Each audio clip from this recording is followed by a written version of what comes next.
სასამართლოს მიმართ ჩვენ მოლოდინებზე თქვენი გსმენიათ ალბათ არ ახალი იქნება თუ ვიტყვი რომ სკეპტიკურად ვართ დიდწილად განწყობილი, მაგრამ არის გარემოებები, რომელსაც სასამართლომ ვერ უნდა აუაროს გვერდი. პირადად მე მივმართე ქალბატონ ნინო გაუხსტაშვილს, რომ მიუხედავად იმისა, რა იქნება გადაწყვეტილება, უბრალოდ ერთი აბზაცი დაუთმოს იმის შეფასებას, რაც დღეს ჩვენ მოვისმინეთ კიდევ ერთხელ განმეორებით და არაერთგზის პოლიციის მხრიდან.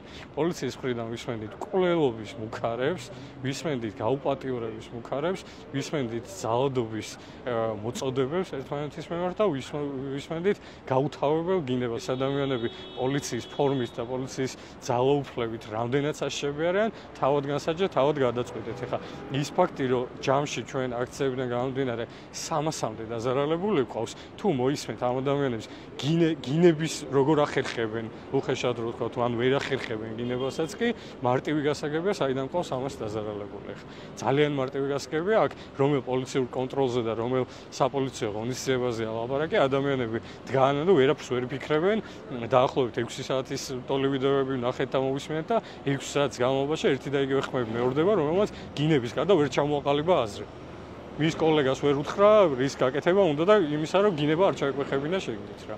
ეხლა ამ ადამიანების მხრიდან რისკი არა მარტო მოხდა რაიმე დანაშაული და დამთავრებულია, დღეს ხართ ხალხო რისკის აღიფათის წინაშე, თუ ამათ ვინმე პოლიციელს ეძახის და ეს ხალხი ქუჩებში თუ დადიან პოლიციის ძალაუფლებით, პირდაპირ გეუბნებით ეხლა რისკის ქვეშ ხართ ყველა დღეს რეალურ დროში. როცა რამდენიმე თვის წინ ჯერ კიდევ იძახდით, რომ არავითარი მტკიცებულება არ არსებობს და პასუხად ვრალდება იძახდა, რომ მე მაქვს ვიდეოები, გამოკლებული ვიდეო მასალებითაც არაფერი არ დასტურდება გარდა იმისა, რომ ადამიანები იმყოფებოდნენ აქციაზე. ამას კიდევ ერთხელ ვამბობ, არც ერთ მომენტში არავინ უარყოფდით. რაც შეეხება ეხლა ექსპერტს, კიდევ ერთხელ ხაზგასმით მინდა აღვნიშნო. ის იყო ადამიანი, რომელმაც ხელი მოაწერა ამ შინაარსის დასკვნებს, რომ მწვანე უდრის შავს, ყავისფერი უდრის თეთრს და თქვა რომ მე ექსპერტი ვარ 21 წლიანი გამოცდილებით და რო გეუბნებით რომ თეთრი და ყავისფერი იდენტურია, მწვანე და შავი იდენტურია, დამიჯერეთ. რეალურად ეს იყო შურისმაძიებლის ამპლუაში მოსული, მიუხედავად იმისა, რომ პოლიციელი არ არის თავის თავს ეძახდა პოლიციელს და აპირებდა ყველა დაზარალებული პოლიციელის ნაცვლად შურისძიებას. იყო ვიღაც გაბოროტებული ადამიანი, რომლის მოქმედება იმედი მაქვს, რომ ოდესმე ვიცხოვრობთ ქვეყანაში, რომ შეფასდება სამართლებრივად. გონია რომ კაცრად უნდა შეფასდეს თან, ჩემი პირადი პოზიცია ეს არის. მე ვიმედოვნებ, რომ სადღაც და ოდესღაც მომავალში ეს ნამდვილად სხვა სასამართლოს განსახილველია და სხვა ბრალდებულების და სხვა პროკურორების და სხვა მოსამართლეების მონაწილეობით.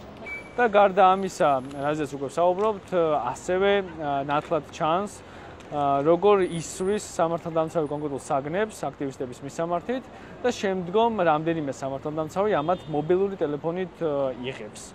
რაც იმას ნიშნავს, რომ განზრახ სახელმწიფო სამართალდამცავების ხელით ქმნიდა დაძაბულ სიტუაციას აქციაზე, პროვოცირებას ახდენენ მოქალაქეების და ამას საკუთარი ტელეფონებით მომზადებული იღებდნენ იმისთვის, რომ შემდგომში ვინმეს პასუხისმგებლობა დაეყენებინათ იმ შეკერილი საქმეებით, როგორცაც ჩვენ ვხედავთ დღეს. ვიდეოებში რომ ანდრო ჭიჭინაძე არის, ჩვენ ამას არ მალავთ და მეტიც ამას ანდრო სიამაყით ამბობს, რომ იცავდა ევროპულ მომავალს და ის იყო აქციაზე.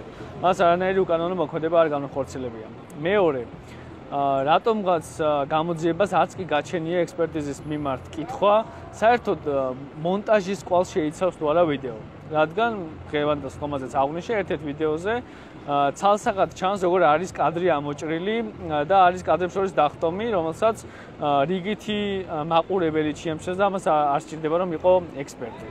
ეს გაკეთდა სავარაუდოდ იმის გამო, რომ სამართალდამცავის მხრიდან იმაზე დიდი უკანონო მოქმედება ჩანდა იმ კადრებში, ვიდრე ჩვენ ვნახეთ დღეს. აქედან გამომდინარე, ესო დამალული იყო სამართალდამცავმა ორგანომ ეს უბრალოდ ამოჭრა. და მესამე, რაც შეეხება საგნებს, არც ერთ ექსპერტიზის დასკვნაში არა თუ დასკვნადებს, არამედ კითხვაც კი არ არის დასმული, რა საგნებთან გვაქვს ზოგადად საქმე. სამართალდამცავები რა საგნებს იცოდნენ, ან იქიდან თუ არის სამენასროლი, ამასთან დაკავშირებით რა საგანი იყო. ეს უბრალოდ არ აინტერესებდა გამოძიებას, იმიტომ რომ იცოდა რომ მას არ დასჭირდებოდა ეს სასამართლოში და ამის გარეშეც გამოწყობილ განაჩენს დააყენებს კონკრეტული მოსამართლე.